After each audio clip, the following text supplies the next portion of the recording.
में जो हिंसा हुई थी जब दुर्गा प्रतिमा विसर्जन का जुलूस निकाला जा रहा था और जब वो एक मुस्लिम बहुल इलाके से गुजर रहा था तो वहां पर कुछ विवाद हुआ डीजे को लेकर, गाने को लेकर के। उसके बाद एक लड़का जो है जिसका नाम सामने आया बाद में, राम गोपाल मिश्रा, वो एक छत पर चढ़ा, उसने एक हरे रंग का झंडा खींचा, वहां पर अपना झंडा लहराया। उसके बाद क्या हुआ था इसका सब लोग इंतजार कर रहे थे कोई प्रमाण आए, क्योंकि केवल ये पता लगा कि उसकी हत्या कर दी गई है। अब वो एक तस्वीर आज सामने आई है, ये किस बगल के घर से ये तस्वीर ली गई है। इसमें राम गोपाल मिश्रा वो झंडा खींचता हुआ दिखाई देता है और तभी गोली चलती है और गोली से घायल होकर वो गिर जाता है। तो ये तस्वीर अब जब सामने आई तो ये इस हत्याकांड का एक अहम प्रमाण भी है। ये देखिए आप, वो छत पर खड़ा है राम गोपाल और तभी गोली चलती है। पीछे से आपको आवाजें भी सुनाई दे रही होंगी क्योंकि नीचे काफी तादाद में लोग मौजूद थे।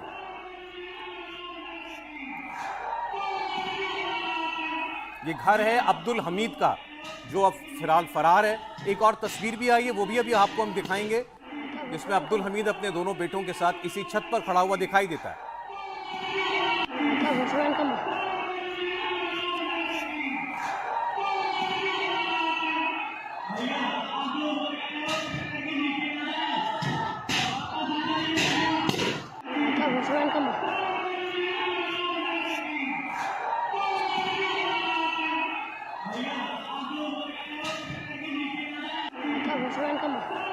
गोली की आवाज भी आप साफ सुनेंगे।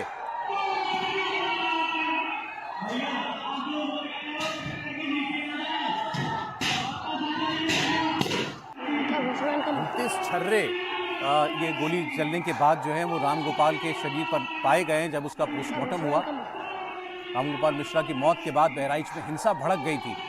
अभी तक लेकिन फायरिंग का कोई प्रमाण सामने नहीं था, वो अब आ चुका है कि कैसे राम गोपाल मिश्रा को जैसे ही उसने झंडा उतारा है तभी तुरंत गोली चल गई है।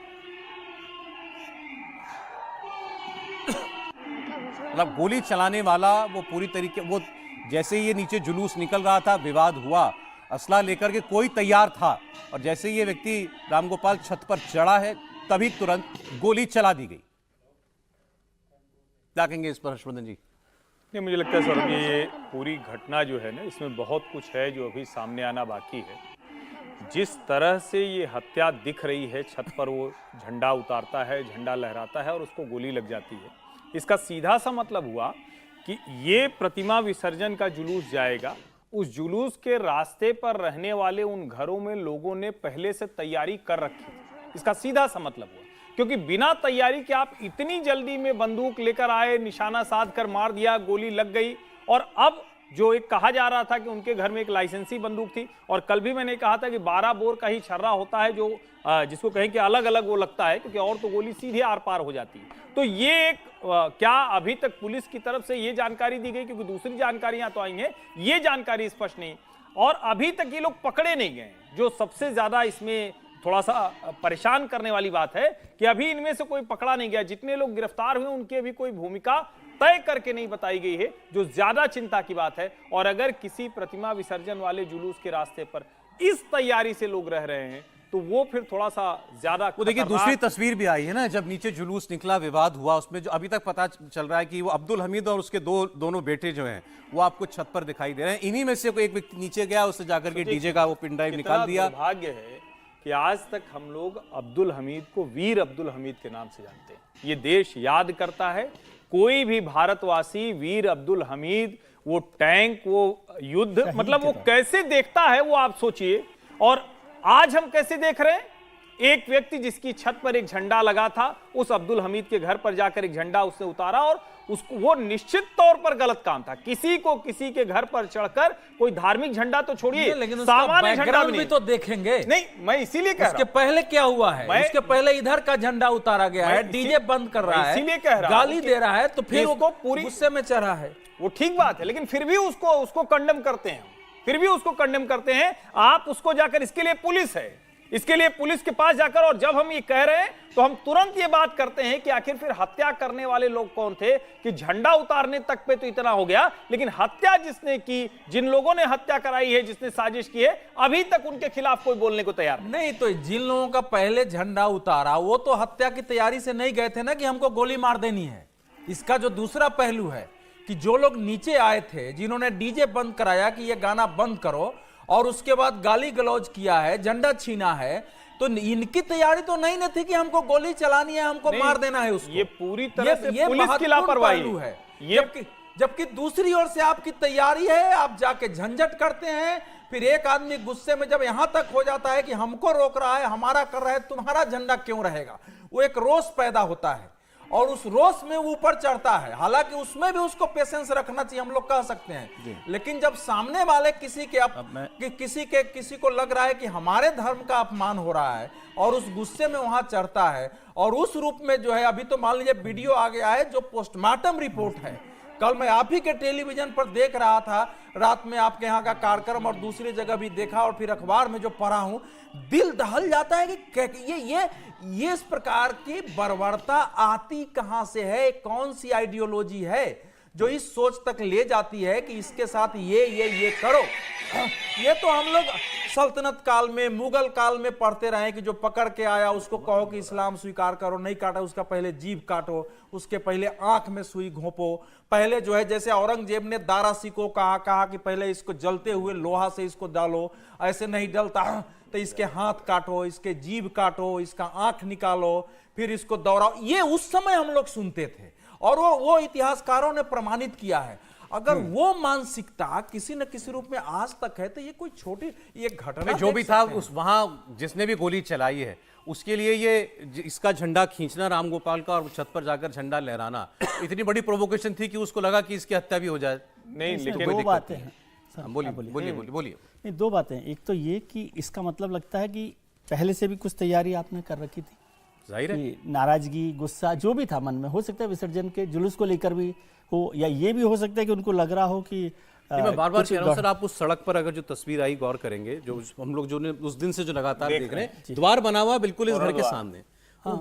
उस गली में सबको मालूम होगा कि यहाँ से यात्रा निकलने वाली है। वो तो द्वार ना भी बनाओ तो इसमें कोई ऐसी कोई अचरज वाली बात थोड़ी है। शहर में तो पता ही होता है, सबको पता था कि यहाँ से आएगी। नहीं, लेकिन पता होने का मतलब तैयारी थोड़ी करना होता है, ये अलग बात है।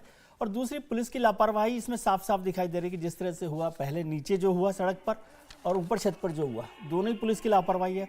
और तीसरी बात, बहराइच जैसी जगह से जो अपराधी है उस घर से निकलकर आज बाहर चले जाए, पता भी नहीं है कि कौन ने गिरफ्तार किया गया है, वो है। लेकिन एक महत्वपूर्ण बात मैं बता दूं, जो बहराइच पुलिस का जो स्टेटमेंट है ना, वो भी महत्वपूर्ण है, क्योंकि उससे आप थोड़ा सा शांति से रह सकते हैं।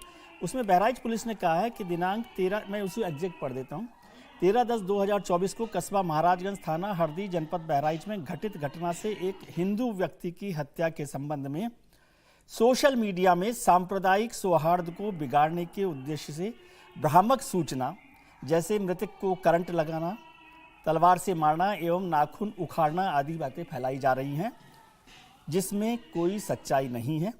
पोस्टमार्टम में मृत्यु का कारण गोली लगने से होना पाया गया है। इस घटना में एक व्यक्ति के अतिरिक्त अन्य किसी की मृत्यु नहीं हुई है।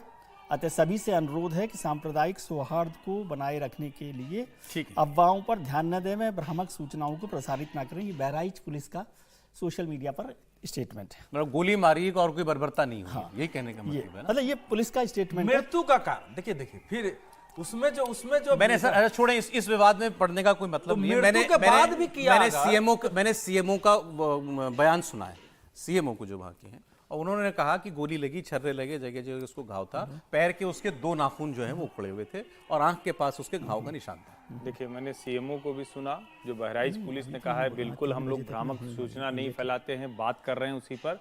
लेकिन उस परिवार में राम गोपाल की माँ और पत्नी, उन दोनों का बयान ध्यान से सुनिए। जिस तरह से उसको पीटा गया है और नाखून उखाड़ा गया है, ये उसकी पत्नी का बयान है, ये हम में से कोई अपने मन से नहीं बोल रहा। सीएमओ भी क्या? अब अगर बहराइच पुलिस ये स्पष्टीकरण दे रही है तो अच्छा होता। पहली बात तो एक इसका मतलब ये हुआ कि यूपी की पुलिस किसी के पक्ष में नहीं काम कर रही। एक तो पहले ये बात करेंगे ना कि उत्तर प्रदेश को बात मान रहे हैं कि नहीं मान रहे हैं, मैं तो मानूंगा, नहीं, लेकिन उसकी पत्नी की भी बात मानेंगे ना, ऐसे नहीं, बात नहीं मानेंगे। पुलिस की बात तो मान रहे हैं ना, इसीलिए तो कह रहे हैं। लेकिन पत्नी जो बता रही है वो आप पोस्टमार्टम में हत्या जान जाने की वजह पत्नी जो बता रही जो उसके पति के साथ हुई है बर्बरता, दोनों का फर्क है सर।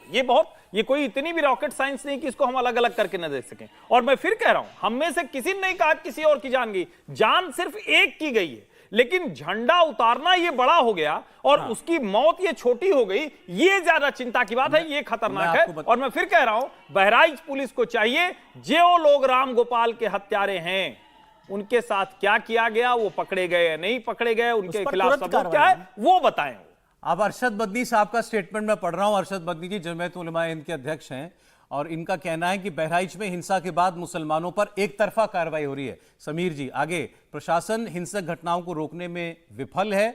आगे इन्होंने कहा कि हमारे जितने सेवाकार हैं वो पीड़ितों की मदद के लिए सक्रिय हैं। गांव में मुस्लिम युवकों की एक तरफा गिरफ्तारी शुरू हो गई है, जबकि ये इंपॉर्टेंट है, एक मुसलमान के घर में घुसकर उसकी पिटाई करने और घर की छत पर भगवा झंडा फहराने वाले असली अपराधी अभी भी दंगाइयों के मामले सामने आने के बाद उत्पात में लगे हुए हैं। प्रशासन कोई कार्रवाई नहीं कर रहा है, तो इनके लिए भी वो झंडे वाली बात महत्वपूर्ण होगी। इसमें एक शब्द जो है ये इसके मरने वाले के लिए कुछ नहीं है, जिसको मारा गया उसके लिए नहीं है। सारी संवेदना अब तो वो तो मुसलमान बात ही सिर्फ हिंदू मुसलमान से शुरू करते हैं, उनकी सारी बात केवल मुसलमानों राम गोपाल मिश्रा की हत्या हुई है, उससे बड़ी घटना तो कोई है ही नहीं। तो ये बदनी साहब भी तो एक बार जिक्र कर देते हैं उस बात जिसकी निंदा हम लोग कर रहे हैं, झंडा उतारने की, झंडा हटाने की, झंडा लगाने की, वो सब है, लेकिन वो हत्या उसका कोई रास्ता ही नहीं, मतलब उसके लिए कोई। सर मैं कह रहा हूं आप इनके लिए क्या कहेंगे? उनके लिए इस बात का जिक्र, ये बात जिक्र करने वाली भी नहीं है कि वहां पर कोई मारा गया। उनके लिए ये इंपॉर्टेंट है कि मुसलमान युवक गिरफ्तार किए जा रहे हैं। तो वो तो अपनी कॉन्स्टिट्यूंसी को एड्रेस कर रहे हैं ना। देखिए मदनी साहब से तो फिर एक आदमी इतना बड़ा आदमी अगर खुल के हिंदू मुसलमान की तर्ज पर बात करेगा तो क्या रह जाएगा? सर मदनी साहब से यही उम्मीद की जा सकती है, उनसे ये उम्मीद तो नहीं की जा सकती कि वो ये कहेंगे कि जिस बर्बरतापूर्ण तरीके से उसको मारा गया है, अगर उसने गलत किया था उसे पकड़कर पुलिस के हवाले करने चाहिए था। वो जस्टिफाई कर रहे हैं कि उस आदमी को जो मारा गया, और कल ओवैसी के पार्टी के जो अध्यक्ष है हैदराबाद के, उनका बयान आया कल उन्होंने कहा है वहां पर संबोधित करते हुए अपने पार्टी के कार्यकर्ताओं कि देखा क्या बहराइच में ट्रेलर दिखा दिया है। कल उन्होंने कहा है ओवैसी पार्टी के अध्यक्ष ने कि देखो कल बहराइच में हमने ट्रेलर दिखा दिया है, अब हैदराबाद में भी इस तरह के ट्रेलर दिखाने पड़ेंगे लोगों को। बहराइच ने रास्ता दिखाया है। ये कौन कह रहा था? ये ओवैसी के पार्टी के जो हैदराबाद के जो अध्यक्ष है, कल वो अपने पार्टीकर्ता को कह रहे थे कि बहराइच में हमने ट्रेलर दिखा दिया है। अब वो जो उकसा रहे कि जो बहराइच में हुआ है वह मुस्लिम युवक हर जगह करे इस तरह की घटनाएं, इस तरीके से बर्बरतापूर्व किसी को मारने का काम वो करे। मुझे लग रहा है कि और जिस तरीके से सोशल मीडिया पे लगातार इसको लेकर जिस तरीके से खबरें चल रही है, जिस तरीके से व्हाट्सएप चल रहे हैं, जिस तरीके से मैसेज चल रहे हैं, मुझे लगता है कि ये मामला बहुत गंभीर है। उत्तर प्रदेश के डीजीपी मुझे लगता है पत्रकार वार्ता ले और पूरी जानकारी, विस्तृत जानकारी वो दे तथ्यों के साथ। ये तो पूरा बताना मामला चाहिए क्या कि हुआ, एटलीस्ट हुआ क्या नहीं हुआ, इसके साथ कैसे राम गोपाल हुआ, के साथ इसमें हुआ कौन क्या था? शामिल है, हथियार कौन थे, कैसे मारा गया, क्या है, पूरी अगर जानकारी वहां डीजीपी सर को सारी पत्रकार बात वार्ता लेके देना साफ, चाहिए। अगर क्योंकि सोशल मीडिया पे इतने नफरती और इतने तरह के बयान अगर चल वहां रहे पर कोई गलत गाना बजा, बिल्कुल कोई हंगामा किया, जुलूस निकालने वालों ने मस्जिद के सामने, तो वो भी पता है। बिल्कुल ये लोग अगर पहले छत पर चढ़े हैं तो ये पता चले, अगर उन्होंने पहले गाना जबरदस्ती बंद राज्य कराया है तो सरकार वो भी पता सिलसिलेवार चले। बताए पूरा। सब चीज बिल्कुल साफ साफ स्पष्ट पता बताए चले। कि क्या रहा है पूरे मामले को ट्विटर लेकर। पर बहराइच पुलिस का बयान है, ये तो मैं इसको स्वीकार नहीं करता हूं। ये अत्यंत ही एक पक्षीय बयान है। बहराइच पुलिस सुन रही है तो सुन ले।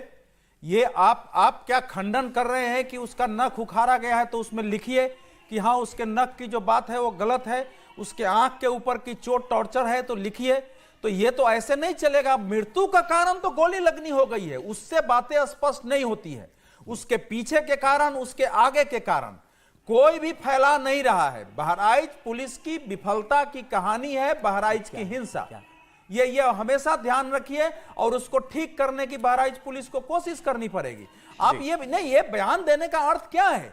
सर पुलिस कई बार माहौल शांत करने माहौल शांत करने मैं के कह लिए रहा हूं ठीक है। चलिए कैसे क्या हुआ अपनी जगह है। एक लड़के को गोली मार दी गई, उसकी हत्या कर दी गई, मूल सवाल तो वही है ना, कैसे हुई, कितनी बर्बरता हुई, क्या कुछ हुआ, वो तो उसके बाद का सवाल है। और अगर उसकी पत्नी और मां कुछ कह रही तो उन्होंने अपने बच्चे अच्छा, के, अपने पति की लाश देखी है, हम तब कोशिश ना बता करते हैं रहे। वो सीएमओ से ज्यादा ऑथेंटिक बात नहीं कोई कहेगा। सीएमओ की बात भी आपको हम सुनवाने की कोशिश करते हैं।